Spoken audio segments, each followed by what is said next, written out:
Chapter 9, containing further particulars concerning the pleasant old gentleman and his hopeful pupils. It was late next morning when Oliver awoke from a sound, long sleep.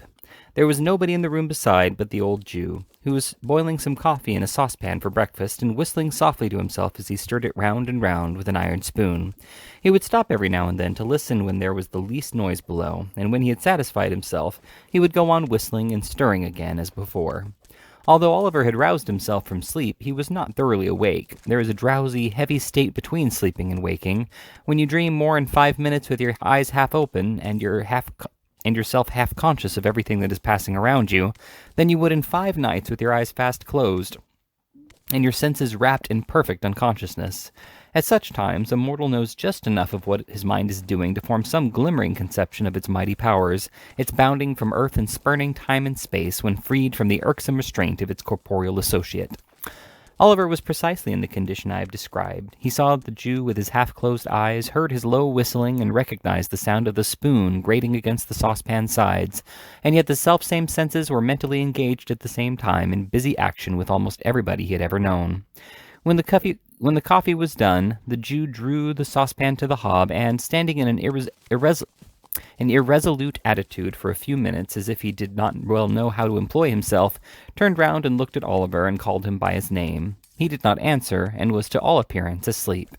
After satisfying himself upon this head, the Jew stepped gently to the door, which we fastened, and he then drew forth, as it seemed to Oliver from some trap in the floor, a small box, which he placed carefully on the table. His eyes glistened as he raised the lid and looked in. Dragging an old chair to the table, he sat down and took from it a magnificent gold watch, sparkling with diamonds. "Aha," said the Jew, shrugging up his shoulders and distorting every feature with a hideous grin. Clever dogs, staunch to the last, never told the old parson where they were, never peached upon old Fagin, and why should they? It wouldn't have loosened the knot or kept the drop up a minute longer. No. Fine fellows. With these and other muttered reflections of the like nature, the Jew once more deposited the watch in its place of safety. At least half a dozen more were severally drawn forth from the same box and surveyed with equal pleasure, besides rings, brooches, bracelets, and other articles of jewelry, of such magnificent materials and costly workmanship that Oliver had no idea even of their names. Having replaced these trinkets, the Jew took out another, so small that it lay in the palm of his hand. There seemed to be some very minute inscription on it, for the Jew laid it flat upon the table and, shading it with his hand, pored over it long and earnestly. At length he set it down as if despairing of success, and leaning back in his chair, muttered, "What a fine thing capital punishment is! Dead men never repent, dead men never bring awkward stories to light. The prospect of the gallows, too, makes them hardy and bold. It's a fine thing for the trade. 5 of them strung up in a row, and none left to play booty or turn white-livered." As the Jew uttered these words, his bright dark eyes, which had been staring vacantly before him, fell on Oliver's face. The boy's eyes were fixed on his in mute curiosity, and although the recognition was only for an instant, for the briefest space of time that can possibly be conceived, it was enough to show the old man that he had been observed. He closed the lid of the box with a loud crash, and laying his hand on a bread-knife which was on the table, started furiously up. He trembled very much, though, for even in his terror, Oliver could see that the knife quivered in the air. "What's that?" said the Jew. "What do you watch me for? Why are you awake? What have you seen? Speak out, boy. Quick, for your life!" "I wasn't able to sleep any longer, sir," replied Oliver meekly. "I'm very sorry if I've disturbed you, sir." "You were not awake an hour ago?" said the Jew, scowling fiercely on the boy. No, indeed, sir," replied Oliver. "Are you sure?" cried the Jew, with a still fiercer look than before and a threatening attitude. "Upon my word, I was not, sir," replied Oliver earnestly. "I was not, indeed, sir." "Tush, my dear," said the Jew, suddenly resuming his old manner and playing with the knife a little before he laid it down, as if to induce the belief that he had caught it up in mere sport. "Of course I know that, my dear. I only tried to frighten you. You're a brave boy. You're a brave boy, Oliver." And the Jew rubbed his hands with a chuckle, but looked uneasily at the box notwithstanding. "Did you see any of these pretty things, my dear?" said the Jew, laying his hand upon it after a short pause. "Yes, sir," replied Oliver. "Ah," said the Jew, turning rather pale. They're mine, Oliver, my little property, all I have to live upon in my old age. The folks call me a miser, my dear, only a miser, that's all." Oliver thought the old gentleman must be a decided miser to live in such a dirty place with so many watches, but thinking that perhaps his fondness for the Dodger and the other boys cost him a good deal of money, he only cast a deferential look at the Jew and asked if he might get up. "Certainly, my dear, certainly," replied the old gentleman. "Stay, there's a pitcher of water in the corner by the door. Bring it here, and I'll give you a basin to wash in, my dear." Oliver got up, walked across the room, and stooped for one instant to raise the pitcher. When he turned his head, the box was gone.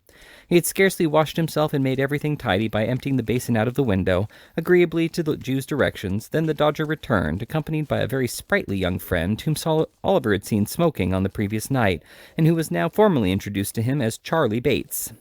The four then sat down to breakfast off the coffee and some hot rolls and ham, which the Dodger had brought home in the crown of his hat. "Well," said the Jew, glancing slyly at Oliver and addressing himself to the Dodger, "I hope you've been at work this morning, my dears." "Hard," replied the Dodger. "As nails," added Charlie Bates. Good boys," said the Jew. "What have you got, Dodger?" "A couple of pocketbooks," replied that young gentleman. "Lined?" inquired the Jew with trembling eagerness. "Pretty well," replied the Dodger, producing two pocketbooks, one green and the other red. "Not so heavy as they might be," said the Jew, after looking at the insides carefully, "but very neat and nicely made. Ingenious workman, ain't he, Oliver?" "Very indeed, sir," said Oliver, at which Mr. Charles Bates laughed uproariously, very much to the amazement of Oliver, who saw nothing to laugh at in anything that had passed. "And what have you got, my dear?" said Fagin to Charlie Bates. "Wipes," replied Master Bates, at the same time producing 4 pocket handkerchiefs. "Well," said the Jew, inspecting them closely, "they're very good ones, very. You haven't marked them well, though, Charlie, so the marks shall be picked out with a needle, and we'll teach Oliver how to do it. Shall us, Oliver?" "If you please, sir," said Oliver. "You'd like to be able to make pocket handkerchiefs as easy as Charlie Bates, wouldn't you, my dear?" said the Jew. "Very much indeed, if you'll teach me, sir," replied Oliver. Master Bates saw something so exquisitely ludicrous in this reply that he burst into another laugh, which laugh, meeting the coffee he was drinking and carrying it down some wrong channel, very nearly terminated in his premature suffocation. "He's so jolly green," said Charlie when he recovered, as an apology to the company for his unpolite behavior. The Dodger said nothing, but he smoothed Oliver's hair down his eyes, and said he'd know better by and by, upon which the old gentleman, observing Oliver's color mounting, changed the subject by asking whether there had been much of a crowd at the execution that morning. That made him wonder more and more, for it was plain from the replies of the two boys that they had both been there, and Oliver naturally wondered how they could possibly have found time to be so very industrious. When the breakfast was cleared away, the merry old gentleman and the two boys played at a very curious and uncommon game, which was performed in this way.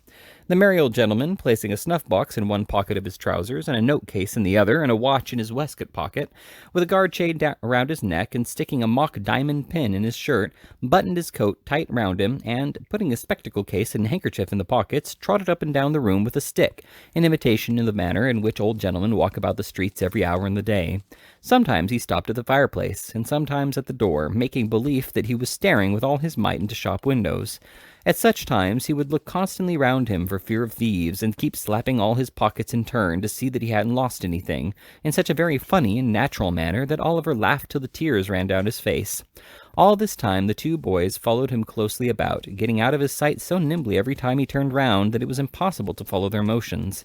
At last the Dodger trod upon his toes or ran upon his boot accidentally, while Charlie Bates stumbled up against him behind. In that one moment they took from him with the most extraordinary rapidity snuff-box, note-case, watch-guard, chain, shirt-pin, pocket-handkerchief, even the spectacle case. If the old gentleman felt a hand in any one of his pockets, he cried out where it was, and then the game began all over again. When this game had been played a great many times, a couple of young ladies came to see the young gentleman, one of whom was called Bet, and the other Nancy. They wore a good deal of hair, not very neatly turned up behind, and were rather untidy about the shoes and stockings. They were not exactly pretty, perhaps, but they had a great deal of color in their faces, and looked quite stout and hearty. Being remarkably free and agreeable in their manners, Oliver thought them very nice girls indeed, as there is no doubt they were. These visitors stopped a long time. Spirits were produced in consequence of one of the young ladies complaining of a coldness in her inside, and the conversation took a very convivial and improving turn. At length Charlie Bates expressed his opinion that it was time to pad the hoof, which it occurred to Oliver must be French for going out, for directly afterwards the Dodger and Charlie and the two young ladies went away together, having been kindly furnished with money to spend by the amiable old Jew. "There, my dear," said Fagin. "That's a pleasant life, isn't it? They have gone out for the day." "Have they done work, sir?" inquired Oliver. "Yes," said the Jew. "That is, unless they should unexpectedly come across any when they are out, and they won't neglect it if they do, my dear, depend upon it." "Make 'em your models, my dear, make 'em your models," said the Jew, tapping the fire shovel on the hearth to add force to his words. "Do everything they bid you, and take their advice in all matters, especially the Dodger's, my dear. He'll be a great man himself, and make you one, too, if you take pattern by him. Is my handkerchief hanging out of my pocket, my dear?" said the Jew, stopping short. "Yes, sir," said Oliver. "See if you can take it out without my feeling it, as you saw them do when we were at play this morning." Oliver held up the bottom of the pocket with one hand, as he had seen the Dodger do, and drew the handkerchief lightly out of it with the other. "Is it gone?" cried the Jew. "Here it is, sir," said Oliver, showing it in his hand. "You're a clever boy, my dear," said the playful old gentleman, patting Oliver on the head approvingly. "I never saw a sharper lad. Here's a shilling for you. If you go on in this way, you'll be the greatest man of the time. And now come here, and I'll show you how to take the marks out of the handkerchiefs." Oliver wondered what picking the old gentleman's pocket in play had to do with his chances of being a great man, but thinking that the Jew, being so much his senior, must know best, followed him quietly to the table and was soon deeply involved in his new study.